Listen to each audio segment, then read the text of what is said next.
Welcome to the Comic Binge. I am your host, Paul Herman, and today we are going to be talking about Alien Romulus. And for goodness gracious, Alien comic books too. How rad is that? So we have a lot of exciting things to talk about today, obviously. So I couldn't talk about Alien comics by myself because as much as I love the franchise and I've done, some research in comics here or there, know a little bit, I know a few things to get in trouble. I'm the last person to say I'm an expert in anything Alien Predator related, even though I love it so much. That's why I have to force a expert on the show. And I say force, I mean beg profusely. But I am not alone today. I have from the AVP Galaxy, I've got Adam Ridgetop. Hey everyone, thanks for having me back, Paul. Having you back. You're back. It's been a minute. I think the last time I was on was Prey, right? Yeah, that was last year, wasn't it? 2 years ago, 2022. Yeah. 2 years ago. Mm-hmm. That's too long. That's too long. That's too long. Well, I'll say this: for people who don't know, Adam, we're both incredibly busy. Adam's probably busier than I am. But we almost got last year. We're gonna do one show. I won't reveal what it is, but it got really close. It kind of fell apart for whatever reason. People get busy, but I was like, I gotta get him on for Alien Romulus to talk about some comics and talk about the movie, for God's sakes, because the movie, it's a big deal. This movie coming out, it was a big deal in my opinion, and we could talk about that a little bit. Maybe I'm curious from the Alien, hardcore fan side, from the more than a casual fan. Obviously, I'm a legit fan of the franchises. It felt like this was a big deal, not because it's a movie, that's a no-brainer, but it felt like an important first step in general for like both franchises. Even though Prey was kind of started it, Romulus feels different. Am I wrong on this? What's your take? I mean, yeah, it feels like Alien is kind of having a moment right now. I mean, the film opened really strongly compared to the rest of the franchise. I think it's right up there after Prometheus was the biggest opening, and we'll see if it can maybe beat it in the long run. But they marketed the hell out of this movie. We've never seen anything like it on our fan site. Like it has been difficult to keep up, even for us, with all the Alien stuff that's been coming out lately. But yeah, I mean, this is the first big theatrical release of these franchises under Disney, because Prey was straight to Hulu, and apparently that was planned for this movie. But after the success of Prey, I think they decided they were going to put this one in theaters. So it's really cool to see. I'm glad you brought that up, because actually I wanted to talk about that for a second, because I was surprised, because I remember when Romulus was coming out, I didn't know that. I didn't know it was originally supposed to be, or maybe I read it and just kind of went, whatever. But it baffles me, because this movie made what, 100 million over the weekend? Globally, yeah. But still, I mean, like, that's huge. And the movie only cost again, for the making of the movie, not including marketing, was what, about under 100? Probably? It was 80 million. Yeah, marketing was probably higher than that with how much marketing we've been seeing. Sure. Yeah. But I mean, like, even if you consider that much, right? You're talking about, let's say you double it. That's what I've always heard, you double the budget. So you do it'd be 160. You've already made almost all of, you'll definitely probably make that all up right here. You make everything up. So everything, once it hits streaming, it's going to go through the roof probably. And now, I mean, for me, and we're going to review the movie here in a second, you're going to have you've built up a lot of goodwill with the fan base. I think that to me is what's even more crucial. So, but yeah, I guess for me it almost feels like a no-brainer to put this out at theater, especially Prey, right? I mean, like, look back, it's like they could have made probably their budget back easily by putting Prey out in the theater. So it only makes sense, right? Yeah, a lot of people were saying that about Prey, like, why wasn't this released in a theater? I was lucky enough, I got to see it in a theater twice. But I still think if you could find a way to release that theatrically, they should. But the director of that is actually filming the next Predator film right now, which is apparently Not the sequel to Prey, even though that's still in the works, it seems.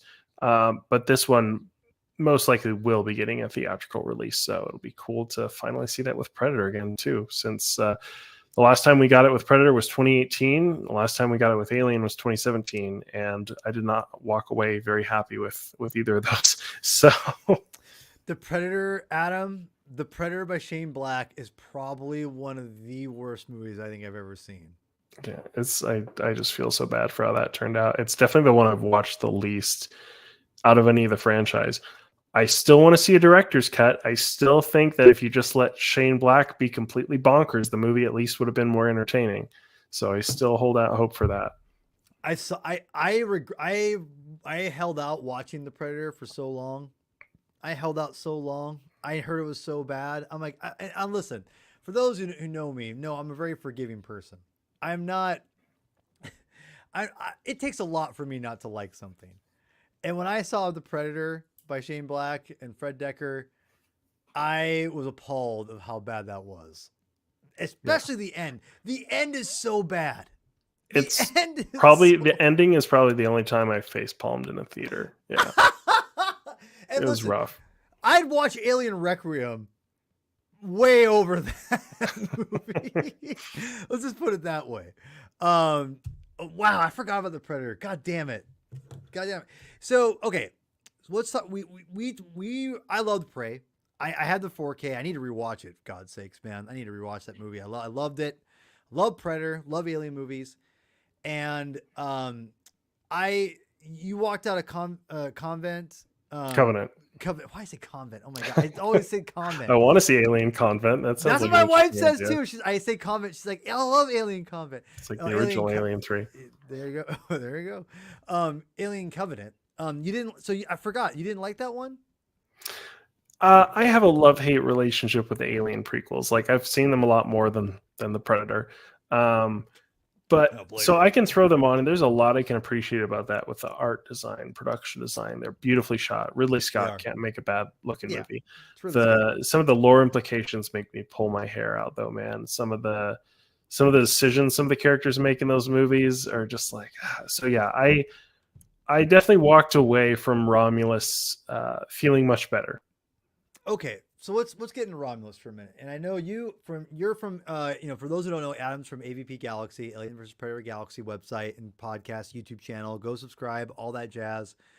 You have a giant review show, and this show, you're gonna give a little bit of your takes on this, and I'll give my review, and then we're gonna get into some comic recommendations, which I can't wait to get into. I managed to squeeze one of them right before the show, which I'm glad I did. So, Alien Romulus, I'm going to let you have the first, give you a general impression. Again, I know you have a giant review coming with way more detail, but I have no idea what you think of this movie, Adam. What's your take? So I think it was a solid and worthy entry into the Alien franchise. I had a great time seeing it with friends on an IMAX screen. I've already seen it 2 more times in ScreenX and in D-Box. I thought, again, like the prequels, it was beautifully shot. It does feel much more in line with the first 2 films in terms of just the environment they're in. It's much more retro sci-fi. The tech is more clunky. So I liked seeing that. The movie wasn't perfect for me. I'd say it was good. I don't know if I'd say it was great. I had a few issues with the movie that brought it down a few notches for me. Probably like more fan-based nitpicks, I would say, more than anything. Some things to me that I thought were a bit of a stretch. Also, there's I know we probably won't get into spoilers here, but there in a number of the negative reviews, they've criticized the movie for having too many callbacks. And I do feel like the movie feels a little pandery with the fan service at times. There's a few too many reused lines of dialogue, few too many elements where it's like, did you need to just do that? So you could refer to the old movies with that. So I do think that hurt the movie a little bit for me. It does have some elements that tie to the prequels lightly, thankfully, but I still kind of wish more like Alien Isolation, it had just been its own thing, you know. Mm. And it is very much its own thing, but it is very tied to the other movies, perhaps too much so, in my opinion. Interesting. So I'd say I like it. I didn't love it like I did with Prey, but I'll take liking an Alien movie after Prometheus and Covenant. To me, that's a win. I'm very happy to see it doing as well as it is. You look at the Rotten Tomatoes critical score and audience score for both Prey and now this, they're both positive, more positive than either series has been in a while. So yeah, I'm pretty happy with where the franchises are at. Whatever issues and nitpicks I have on Romulus, I feel like there's more to like than there is dislike about the movie. If you're an Alien fan, if you like dark, spooky sci-fi horror movies, like this feels like a good dark ride movie. Yeah. Sometimes it even feels a little video gamey. I mean, it does take a lot of influence from Isolation, and I don't say that as a bad thing. I think that's one of the things the movie has going for it. Like, I love the Dead Space games, and this movie kind of feels like that a bit, which those games were inspired by Alien. So, yeah, I definitely liked the movie. There's a few things I wish it would have done differently again, but like, I'm going to be watching it again and again. I'm going to buy it. So I'm happy about it. How about you? Well, I was very excited about this movie. It was one of those things where I started avoiding every trailer I could initially because I didn't want to know anything about it. In fact, when I saw Deadpool and Wolverine, it was the first time I saw like the last full length trailer that gave me the actual like premise of the movie. I had no idea what the premise was up until then. That's how much I avoided Adam like leading up to it. And I was pissed. I'm like, God damn it, I didn't want to know that. You know, it was very light, whatever. So I got really excited and I got a little hyped up for it. I went and my wife is, she did not she is not a superhero Star Wars fan by any means. In fact, she's the opposite. But she does like the Predator Alien movies. She kind of grew up like her dad loves the Predator movies and stuff, so she likes it. She kind of like has like a fondness kind of for them, and she likes the Alien movies for the most part. We always go on date. It feels like the last Alien movies have come out on theater. We've watched them on date nights, like Prometheus. I almost said Convent again, Covenant. And so it felt, and it felt perfect to go see this Romulus, right? So I got excited to go on a date with my wife for the first time in like ages. So it's just kind of a fun like thing. And plus I love Alien movies. So I'm like, and it looked from the trailer, it looked like a return to form, which I'm not one of the kind of person that just wants to rehash everything before either. I don't want to just be like, let's just get stuck in small spaces forever. I mean, I don't want a movie about those all the time, right? But Romulus felt a little different just initially, right? So I watched it, and this is what I've said online, and I'll say it here. And I won't spoil what this, but I'll start with this. I loved 90% of this movie. Absolutely loved it.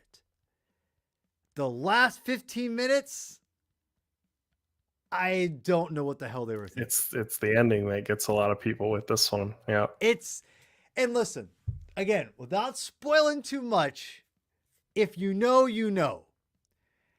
I will say the Prometheus tie-in at the end makes it a little easier for me to swallow, only because I'm a sucker for continuity connections and to like bridge things together. I'm a sucker for it, Adam.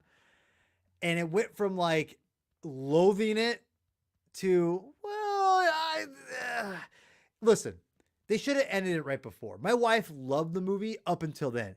After after the ending happened, she's like, this is goddamn terrible. She hated it after that. She loved it before. She loved everything up until then. So I will say that. Now, I'm a lot more forgiving than my wife because I gave it a 7 out of 10. She said she'd give it it went from like a 7 to like a 4. You said you love 90% of it. That's got to be higher than a 7. Well, I mean, like, okay. My overall grade, I would say I liked it up until the end. So the end, I liked it, and the end kind of made it go from like pretty high to like a 7. That's what I'm saying. So like, if I count the whole thing, it did drop some points down. The ending, but there's some parts of the ending that are rad as hell too, right? Like, you know what I mean? Like when she's flying out and you see like, that's cool. But it's also, like you said, a callback. And you're like, do we have to do that again? So there have been many scenes in Alien movies where you think it's over and it's not. We'll just say that. So that itself is kind of becoming a bit of a cliche. But there were things about it I liked. It was pretty dark and twisted and spooky. So I did appreciate that element of it. But yeah, there were other things about it. I was like, it's just not what I wanted. But like again, it had its moments too. Like Kaylee Spaney's performance in this, I thought was great. All the cast put on great performances, and her dynamic with the brother character, I thought worked really well. And the actor David Johnson did a great job playing the android character in this. Dude, you know, yeah, go ahead. I want to say this really quickly. I think that guy, Andy, Rain and Andy's relationship, and this is the thing about alien movies that I think that like I call him Ridley kind of loses sight a little bit. And I think that like James Cameron really nailed 100%. It feels, at least in my opinion, that whole idea of like using the alien as a metaphor in whatever story you're crafting, like it's there in Alien, but in Aliens it's even more prominent with like the, you know, the queen and like the and childbearing, all that stuff. It's all there. And I feel like Alien comics and movies afterwards like try to like keep that going, and it's a hit and miss. I think with Romulus, it's 1000% goddamn awesome, and it hits you in the face. It's fantastic with the analogies and the metaphors that it uses for the alien and Andy and Rain's their relationship and all that. Like, I just think that was brilliantly done. And it's honestly maybe an even underrated aspect of the movie as that aspect of that storytelling and how what they're doing, the undertones of what they were telling. I thought Andy was a standout. I thought he was phenomenal. Gerald Johnson's a football player. David Johnson, is that his name? The guy who played Andy? Yeah, I think so. He was incredible. I don't know if you saw my tweet, but I said, you know, Marvel Studios is like, we got to get Robert Downey Jr. We can't recast Kang. Who could possibly replace Kang? It's like, this guy named David Johnson's pretty damn good. I mean, I'm sure you guys had fun with the Robert Downey Jr. thing. I remember that announcement from Comic-Con. I got a clip I'll be posting soon. I'll just say that. Anyway, I just googled up my glasses. Anyway, my score was pretty close to yours. I gave it a 7.5 out of 10. Yeah, I think that's accurate. I mean, it's here's the thing. People will say, without spoiling what it is, there's a major callback to the movie, to the first movie in Romulus that a lot of people don't like, and I'm not sure how you feel about it. And people say, well, it totally undermines the first movie, that you can just avoid not watching the first movie. And I think that, like, I see that point, Adam, but I'm going to push back, because I'm going to say this. A lot of people who watch this movie, I'd say majority of the people, or a lot of people are, maybe I'm overstating this, who are watching Romulus over the weekend, this was probably going to be their first Alien movie. And they have no idea in context.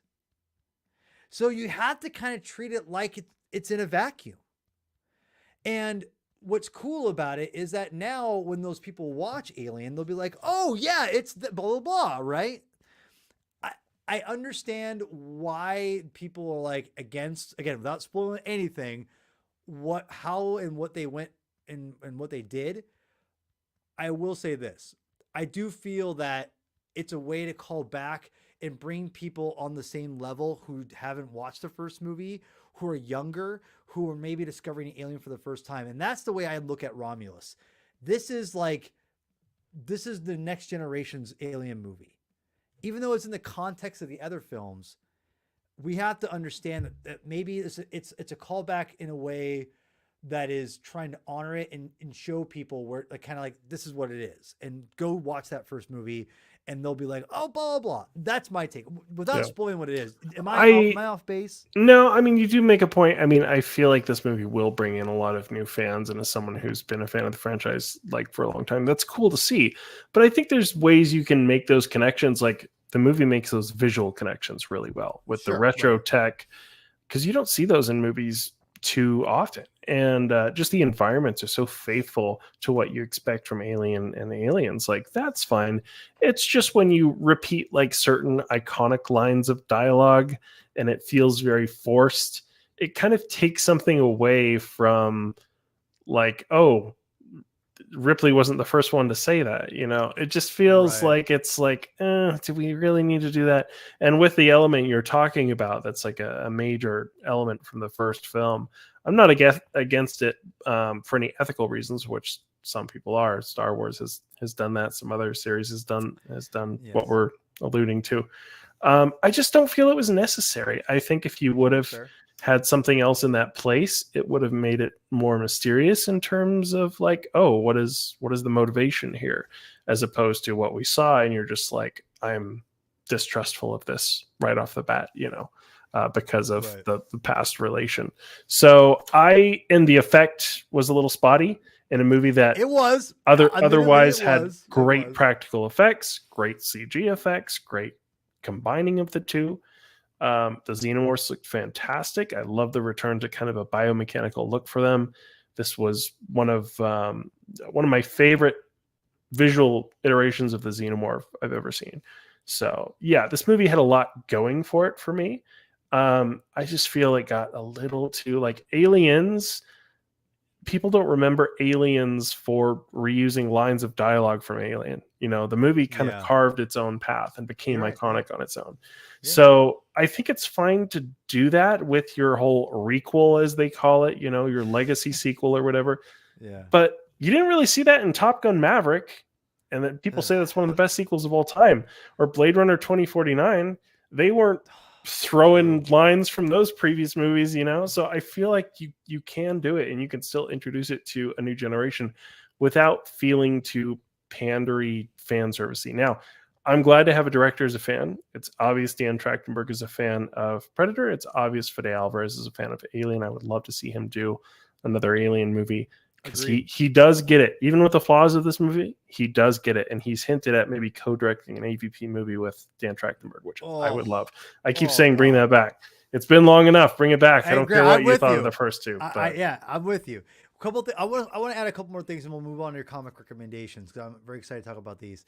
I'm going to say that the one thing I liked about this movie too was they did like the classic close-up shots of the Xenomorph. Like they went really hard on the close-ups, and on the wide they didn't go. They did wide. They tried to make it still like that mysterious kind of edge to it, and the CGI was there obviously. I mean, but it felt more pulled back, and they went really hard on the up close shots with the Xenomorph. Felt like, just to really give you that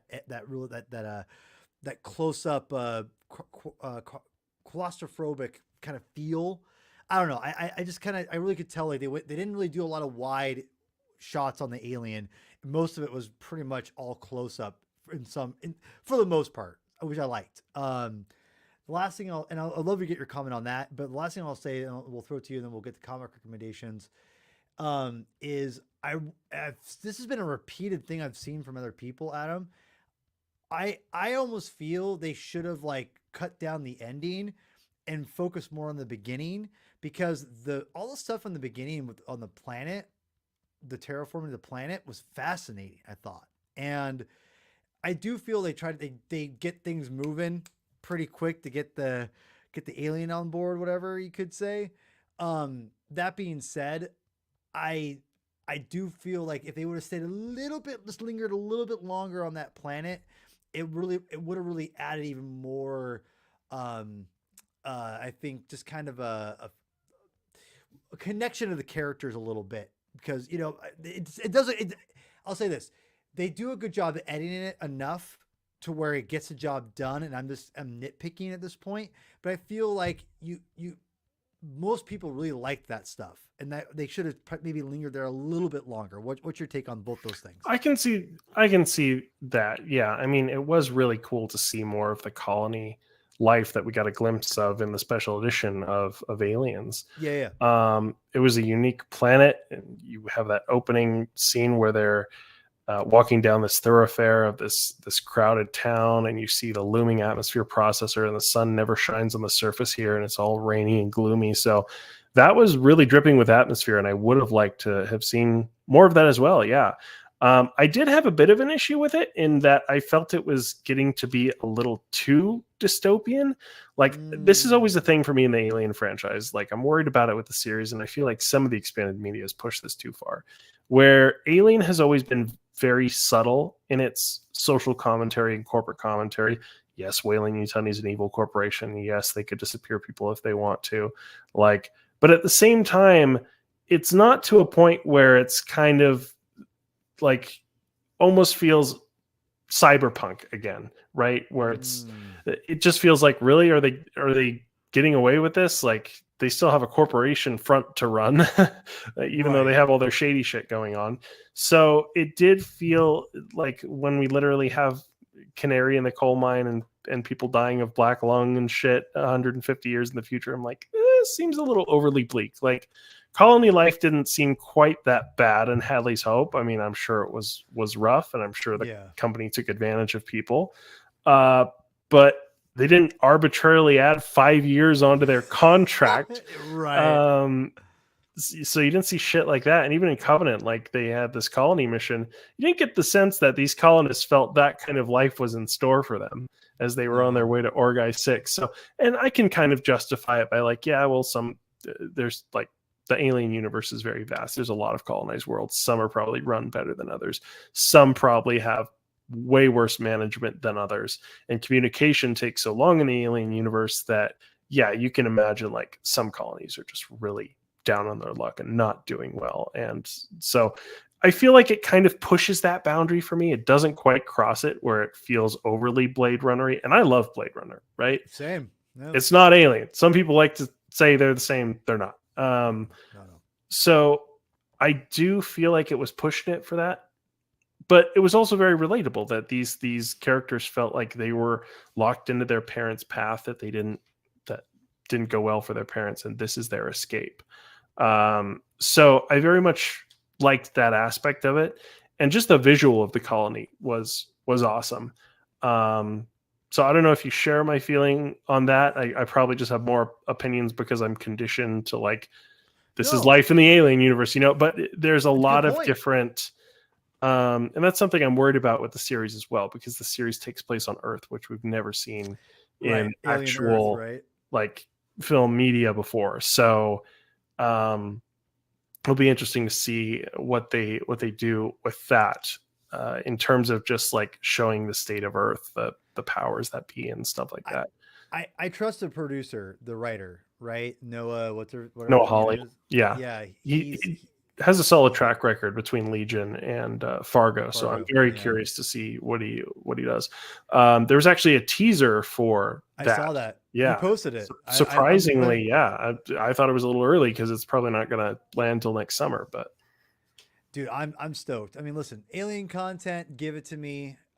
If I think there should be more alien films like this, and we'll end on this. I just want to say that this movie shows you that you can spend like not an astronomical amount of money on a movie, have it look pretty good, and still get a good return on it. For sure.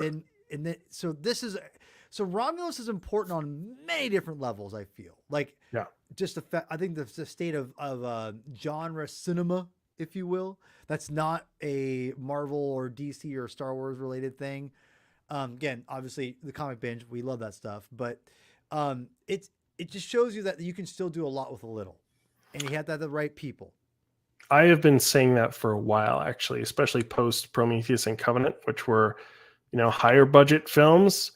And Covenant had a big second weekend drop It did not have those legs that we're hoping Romulus has. So I was like, look at what Blumhouse does. They make these dirt cheap horror movies that have massive return on investments. I'm like, there's no reason you can't do that for Alien. Like, we had all these short films for the 40th anniversary of Alien in 2019 that people made for $30,000, and they looked awesome. So I'm like, we can bring the budgets down and get a bit more focused with our Alien films, and I think that did that here. So I agree. No, I 100% agree, and I'm stoked. The state of the franchises are it feels like they're not perfect, but they're back on track. Is what it feels like. Definitely. So, all right, let's get into comic book recommendations, because this is a comic binge. God damn it.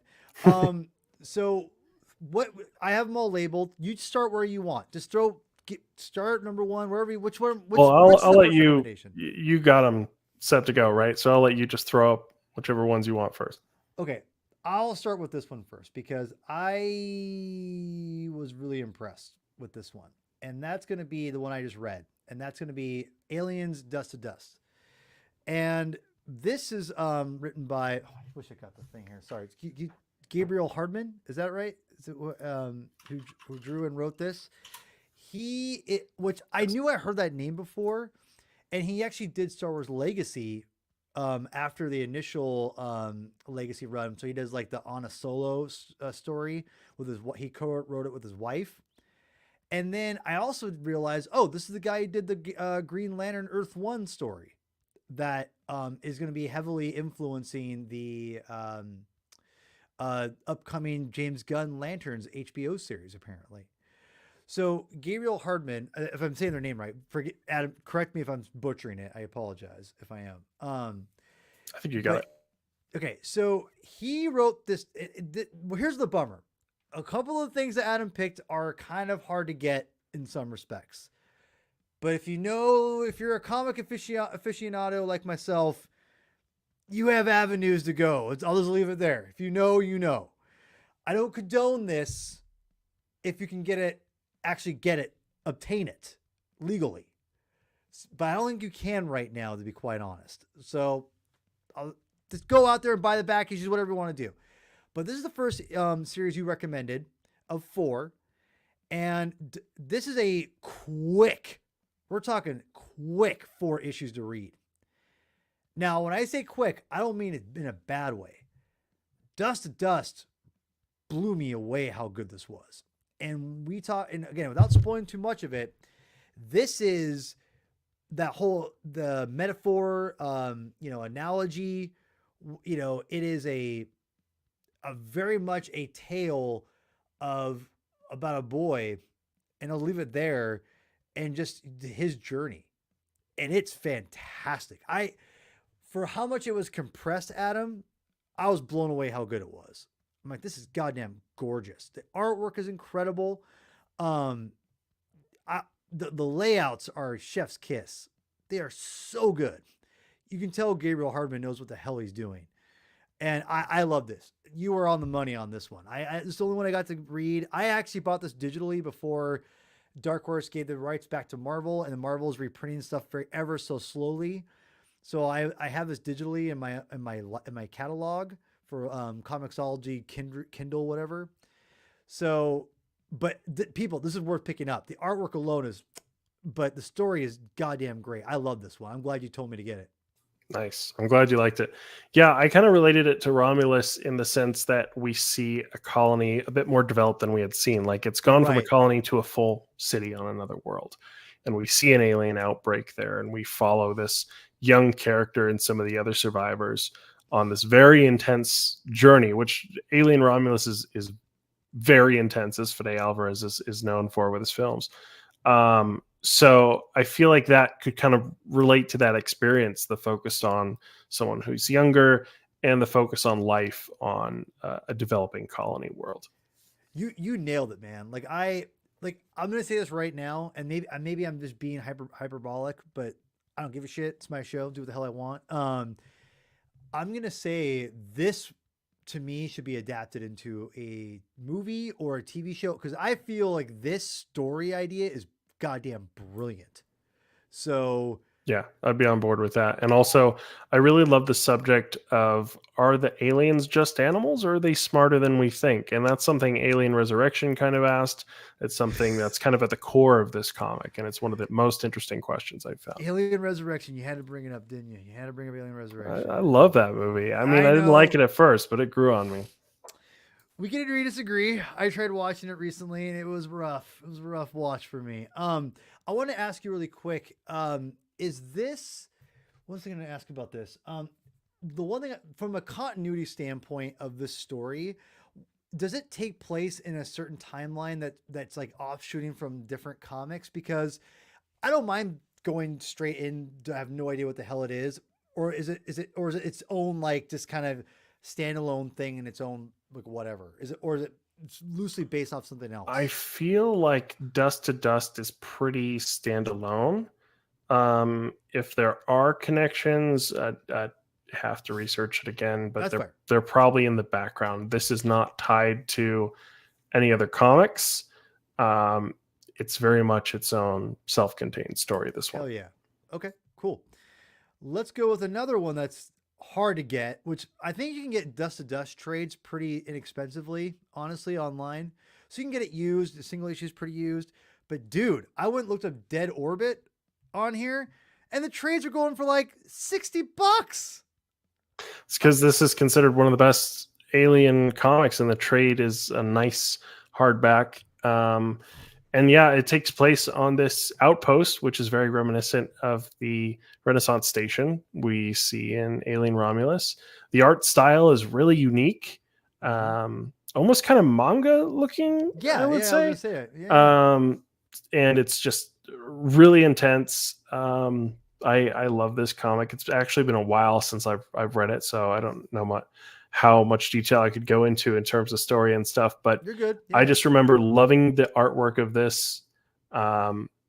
Usually, I don't like it when comics are overly stylized with Alien, but here it just works so well. There's a few Alien and Predator comics where they go the stylized route, and it's just so interesting and unique that it pulls it off. And this manages that artistic detail, but is also its own unique style that's unlike any other Alien comic.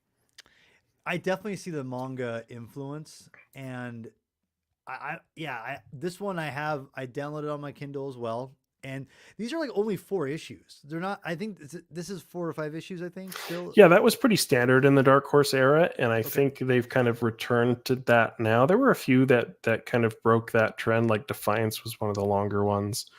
So yeah, that was pretty common. The art, yeah. I was gonna read either this one or Dust to Dust, and the Dust to Dust art grabbed me immediately. And so, but this one I'm gonna be reading this weekend and that's the thing about 4 issues. It's such a cool like just sit down, kind of get a good solid story, and it's just not bloated or anything like that. I love that. So I'm excited. So this is regarded as one of the best comics. Is it? I know it's been a while since you've read it, but can you tell me without spoiling it, what makes it the best besides the stylized art? Is there anything else about it that people like really gravitate towards you? There are some interesting things happening with the xenomorphs themselves, kind of like I was saying in the last one, where you had this question with the xenomorph. In this one, there's kind of another aspect with the aliens, which I always like how they individualize the aliens a bit, which you see that in Alien Romulus. You have like a xenomorph that's the main one that has this, they call him Scorched in some of the merchandise, but he has this hole that's been burned into his dome. And the two main xenomorphs in this have an interesting connection that's kind of unique. So I did like that aspect about it. It mainly follows this one character. I believe there's a few other survivors of the station, but we're very focused on this one character and his harrowing escape from this station. So yeah, I mean, I honestly need to revisit it again myself, but I just remember really loving this one. The story is nothing overly complex, but it's one of those things where the story doesn't need to be. It's simple and it does it very well and effectively. No, I'm you. I remember. I think back in the day when I was buying all these before Marvel got on. I think I asked you and Aaron from AVP Galaxy like, what are the best comics I need to get? Like I have to get because I got all the omnibuses, but they hadn't included the newer stuff. and I think you were like, I think you told me Dead Orbit. That was that. I remember that one very vividly, and Dust to Dust, and I bought those individually back in the day, which I'm so glad I did. So, Dead Orbit, it's expensive. Hopefully, it'll be re-released soon by Marvel. Hopefully, you would.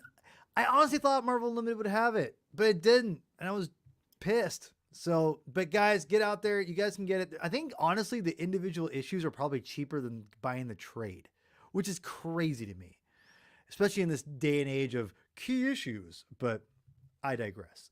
So, all right, next one is I was a little surprised. I shouldn't be surprised knowing you, Adam, but I was a little surprised you wanted to include some Had to throw one comics. AVP comic in there. This was the last AVP comic that Dark Horse did, and Really? it was a great cap to the first one, which is widely considered the best, because this is right up there among the best AVP comics ever done. Thicker Than Blood has a really interesting premise on like this luxury liner ship, which gets invaded by aliens and predators. But at the core of the story is a sibling story, again, similar to Alien Romulus. And one of the siblings is indeed an android. So that is very in line with some of the elements at play in Alien Romulus. I just love this comic so much. When Aaron and I reviewed it when it came out back in 2020, I believe, we both gave it like glowing praise. So it's a shame this hasn't been re-released. I still feel like Disney's shied away from AVP a bit too much. We're getting Predator versus Wolverine. We're getting Aliens versus Avengers. And I'm like, where's my AVP? Damn it. You mentioned it when you acquired the license. So I do hope Marvel... AVP comics are among my favorites. Another one of my favorites is Eternal. But the original AVP comic was legendary with Dark Horse. So Marvel does have a lot to live up to when they finally do launch AVP, and I'm hoping that happens before too long, because they've had the licenses for a few years now, and it almost feels like they're avoiding AVP, like they're afraid people still have the perception of the movies, which were panned back in the day. But it's a lot of fans really love and respect AVP, and there's been some great video games, comics, and books in that universe. So even if you're an Alien fan and you know, less into Predator, give it a shot, because this is probably one of my favorite all-time Alien Predator AVP comics out there. Interesting. First of all, you reminded me of something that I need to do. I had to have you on sooner, way even sooner before the other one we talked about before the show, because I forgot I wanted to do the first AVP comic book, because the movie is very heavily based on, you know, influenced by that comic. And I remember when we started talking back in the day, 3 years ago now, God damn it, that's crazy, Adam. But like 3 years ago when we started, I remember going like, okay, what you guys helped me get on this trajectory of reading stuff. I remember holding my daughter as an infant, reading Predator AVP comic issue 1, the first series, on my iPad while I'm like rocking my daughter to sleep, reading AVP. And I remember being like, this is really good. Like I wasn't going in to expect to become like dog crap, but I didn't expect to be as good as it was. Mike Richardson, the guy who started Dark Horse and obviously wrote a lot of the early stuff of Dark Horse, these comics, dude, like, pretty goddamn good. Like I was really impressed, and that is definitely one of the best. I think, to be honest, Alien Predator comics of either franchise. It's just a really good comic, and it's an important thing. I think to me, it's an important comic. Dare I say, is it a comic book masterpiece, Adam? I don't know. I would say that. I'd say. I mean, I'm a little biased, but we might have to talk about that on a comic book masterpiece show in the future. Just throwing it out there. So because I do love it. I was really impressed, and I do need to get that. I will say the last thing that, because first of all, I want to comment this art. I'm not sure. I forgot who the artist was. These layouts, like this is just cinematic. Like look at this. That is just cinematic right there, dude. That is just gorgeous artwork. Yeah, I really love the artwork in this one. Yeah, that Predator right there, that is a gorgeous looking drawing. Oh, it's gorgeous. It is by Doug Wheatley, who previously did Aliens Apocalypse, The Destroying Angels, which is one of Aaron and I's favorite Alien comics as well. I believe, he did a few Predator ones, Life and Death and Hunters. Okay. Well, this guy is he knows how to draw a Predator because that is a beautiful rendered drawn Predator. Oof, that's beautiful. That's chef's kiss right there. But yeah, I'm gonna check this out because the premise is interesting. The artwork it's a little more realistic, which is more my taste. I like stylized stuff, but like Dead Arbor looks great. But I'm a sucker for realistic drawings, just for me. But usually that's what I prefer too, but sometimes the stylized ones get me. Yeah. Well, like we talked about earlier, I think before we talked about back in the Prey episode, we talked about some Predator recommendations. And I think I talked about that 1930s comic for Predator, and that's all stylized and it's fantastic. So, I mean, like, it just kind of depends on the story. Like yeah, you know what I mean? You know what I'm trying to say? It depends. It all depends. But you've had my attention on this. I need to read this, especially if you and Aaron both have, talk about how great this is. So this one's not available readily, but buy it used. I don't think it's out of print like astronomical. So support people. Don't steal it, people. The last one is actually available on Marvel Unlimited. It's written by the fantastic Philip Kennedy Johnson, which, by the way, Adam, I remember back when we did the first Philip Kennedy Johnson run, the first 6 issues with your favorite artist, LaRocca. I remember being like, it's crazy to me that there's a guy who's writing Alien and a guy who's writing also Superman at the same time. And I'm going to say this right now. Superman, his run on Superman is fantastic. Fantastic. I'm not sure if you're a Superman fan at all, but if you like his comics for Alien, go pick up Superman the Warworld Saga. It is a giant outer space epic, and it's chef's kiss. So good. Anyway, I digress.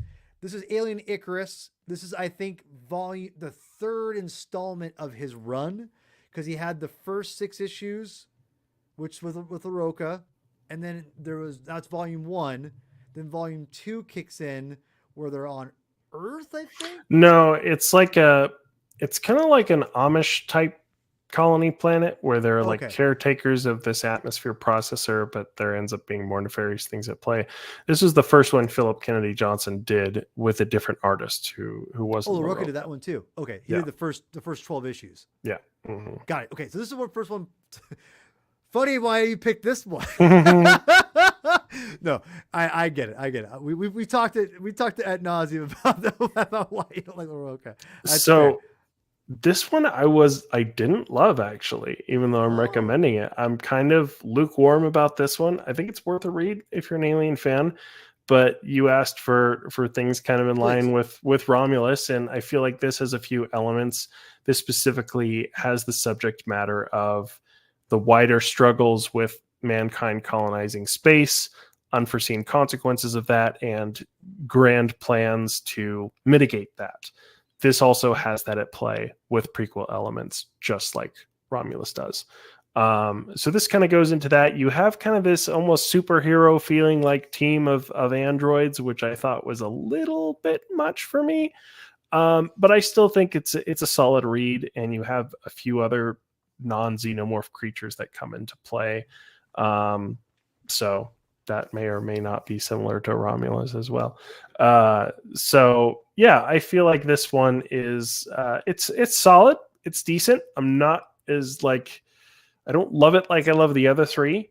But it was pretty good. It's worth reading. It was here where I'm like, okay, Marvel, you're starting to get me a little bit.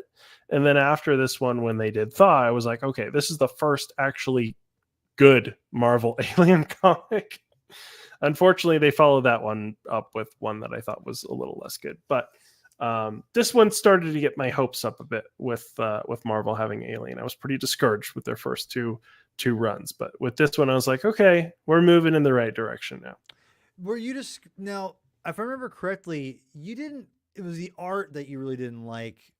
There were some story elements I didn't like either. Fair. I do feel like this is Philip Kennedy Johnson's strongest of the three, just from a narrative perspective. But even at this point, I was kind of ready for a new creative team. That's fair. That's fair. I think I love Philip Kennedy Johnson. I think he's a fantastic writer. I really liked that first 6 issues. I thought they were pretty good personally. You know, I felt like we were definitely on opposite ends on that one. I was like, yeah, I remember. Pretty good. You're like, oh, I remember. But you know, the cool thing is that I do need to read these.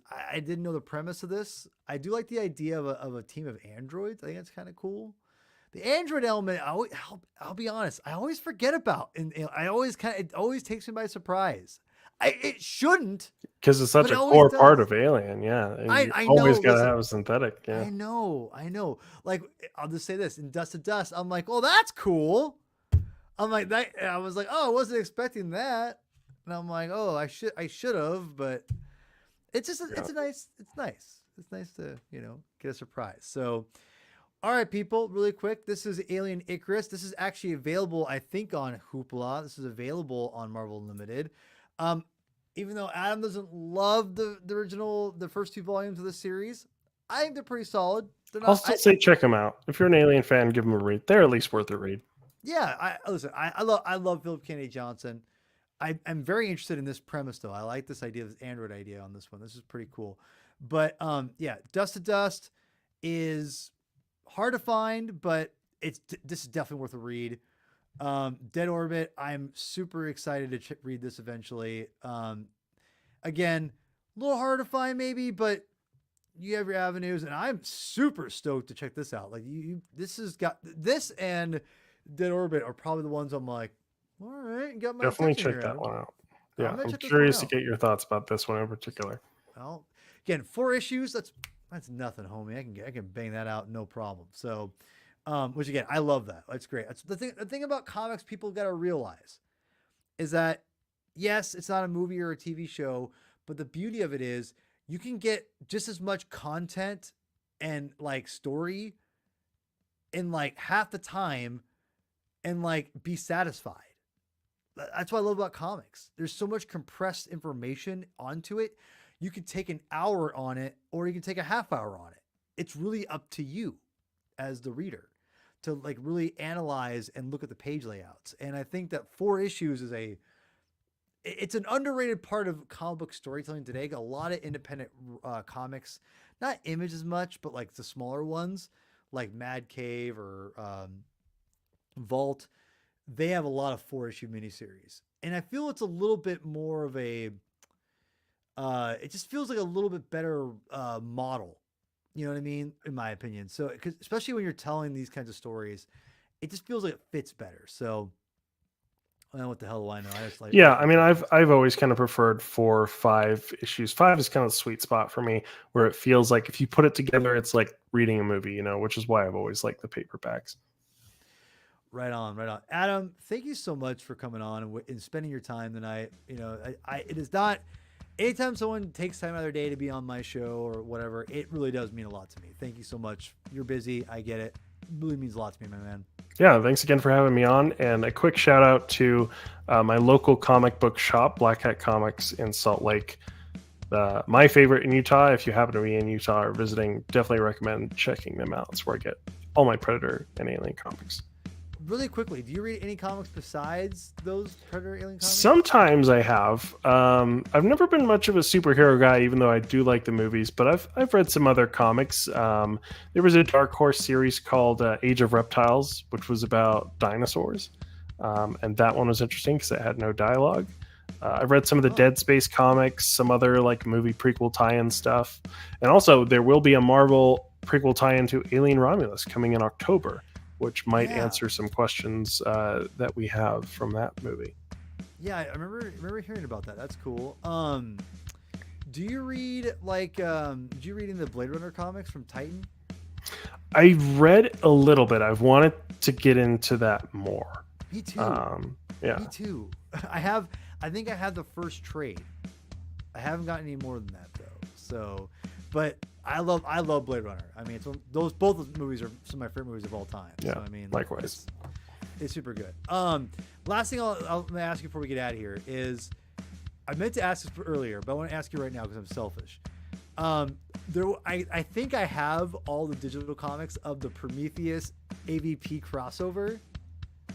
Is it like from Dark Horse? Is it just complete dog crap? No. There's some things that comic did really well. That was a saga between Fire and Stone and then Life and Death. Those are among the two biggest hardcovers on my shelf. And there was a lot of cool shit in there. It felt pretty wild to just throw AVP into the world of Prometheus kind of around that time.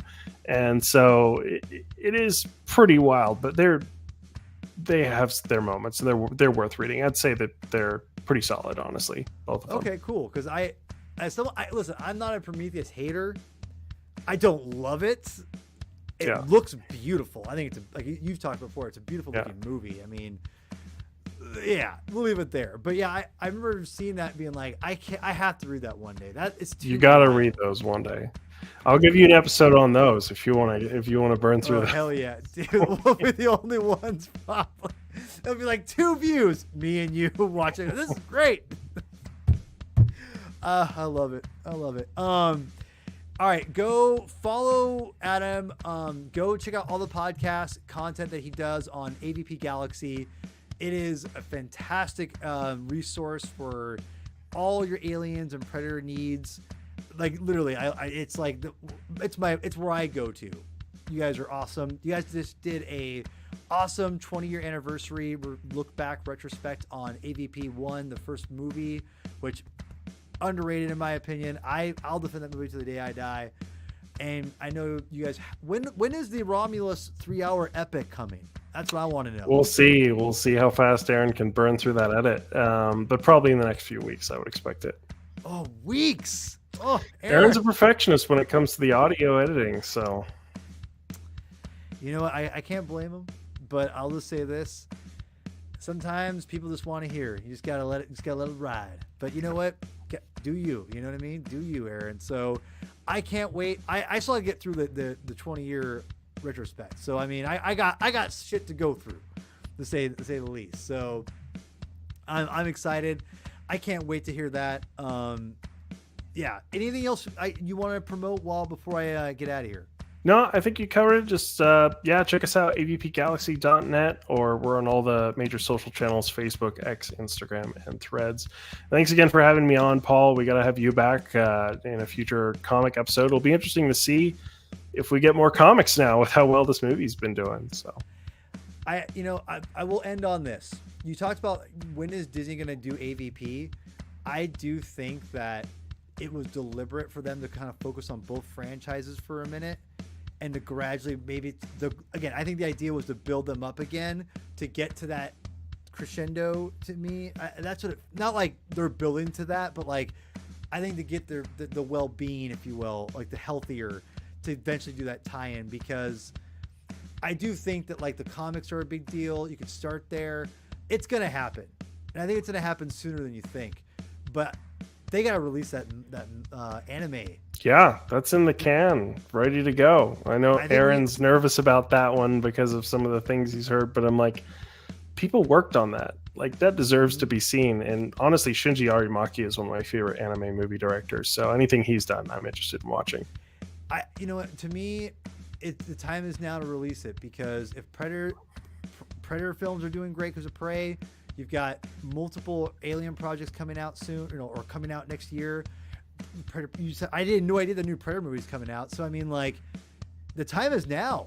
Like, start keeping it going, man. So just throw it out there. So anyway, go check it out. AVP Galaxy. Follow Adam on all the socials. Adam's a great guy. Adam, again, thanks for coming on. Go subscribe to the Comic Binge. Super appreciate everyone who already has. Chris isn't here, so I'll say it for him. Read more comics. Good night, everybody.